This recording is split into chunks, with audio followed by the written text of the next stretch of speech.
রাজধানী আজিমপুরের বাসা থেকে তুলে নেওয়া শিশুটি মোহাম্মদপুর থেকে উদ্ধার করা হয়েছে। রাতে শিশুটি উদ্ধার করে র্যাব। আরও জানাতে বার্তাকক্ষ থেকে যোগ দিচ্ছেন সহকর্মী নাহিদ কামাল। নাহিদ, শিশুটিকে কিভাবে উদ্ধার করা হলো বিস্তারিত জানাবেন। আর গ্রেপ্তারকৃত শাপলা যে 3 জনের নাম জানিয়েছে, তাদের গ্রেপ্তারে র্যাব কি উদ্যোগ নিয়েছে?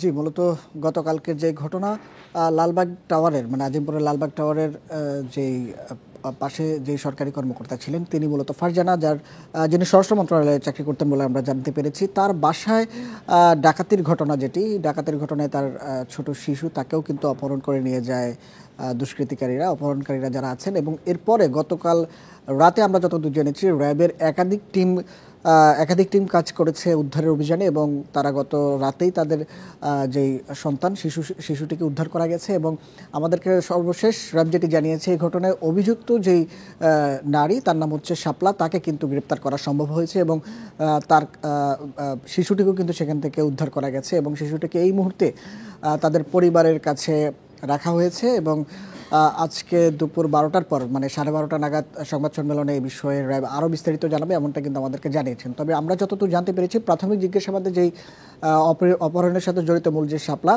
তাকে জিজ্ঞাসাবাদে জানা গেছে এই ঘটনায় আরও 3 জনের সম্পৃক্ততা পাওয়া গেছে এবং তারা কিভাবে বাসায় ডাকাতি এবং শিশু অপহরণের ঘটনায় কিভাবে পরিকল্পনা করেছে এবং তাদের অপহরণ করার পর তাকে কোথায় কোথায় নিয়ে যাওয়া হয়েছে সেসব বিষয়ে তদন্ত চলছে। এবং স্বর্ণলঙ্কা সহ টাকা পয়সা যেসব লুট করা হয়েছে সেসব উদ্ধার এবং অভিযুক্ত বাকি যে 3 জনের নাম পাওয়া গেছে তাদেরকে কিন্তু এরই মধ্যে গ্রেপ্তার অভিযান চালাচ্ছে র্যাবের একাধিক ইউনিট। এছাড়া আপনাকে আরেকটা বিষয় জানিয়ে রাখি, পুলিশের প্রাথমিকভাবে ধারণা, যেহেতু ফারজানার যে বাসাটিতে অপহরণের ঘটনা ঘটেছে সেই বাসাটিতে কিন্তু গত 1 সপ্তাহ আগে ওই নারী, যে শাপলার কথা বলা হচ্ছে, তিনি কিন্তু এসেছিলেন বেসিক্যালি সাবলেটে বাসা ভাড়া নিয়ে থাকার কথা কিন্তু বলা হয়েছিল। এবং এরপরে পরবর্তীতে যেটি দেখা যায়, বেশ কয়েকজন তার বাসায় আনাগোনার দৃশ্য কিন্তু আইনশৃঙ্খলা বাহিনী এর মধ্যে নজরে এনেছে এবং সার্বিক প্রক্রিয়াটি তারা কিন্তু নজরে করছেন এবং সেই সাথে এই ঘটনায় কারা কারা জড়িত